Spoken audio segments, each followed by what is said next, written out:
मैंने अभी सुना है कि जनाब 40 दहशतगर्द मेरे घर में हैं जिनको मैंने पनाह दी हुई है,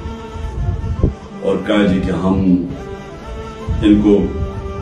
इनके ऊपर कोई घर के ऊपर कार्रवाई होगी 40 दहशतगर्द को पकड़ने की। मेरी रिक्वेस्ट है आपको कि 40 दहशतगर्द अगर घर में हैं तो मेरी जिंदगी को भी खतरा है, मेहरबानी करके जरूर आए यहाँ, लेकिन इस तरह ना है कि कोई दावा बोल के इस तरह करें, सर्च वारंट लेके आए एक मौसम माशरे की तरह आए कि कोई नाम तो दे दहशतगर्द कौन,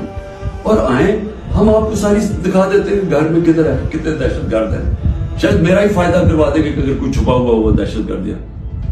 लेकिन इसको एक बहाना ना बनाए। जिस तरह हमारे लोगों को पकड़ रहे हैं, जिस तरह इसको इस्तेमाल किया गया है तहरीक इंसाफ के ऊपर क्रैक डाउन करने का, इसको भी इस्तेमाल ना करें कि जिस तरह कि जी इमरान घर 40 दहशतगर्द छुपे हुए हैं तो हमला कर दो। तो इसलिए मैं आज सबको कह रहा हूं कि इस वक्त इसको आप और आगे ना बढ़ाएं।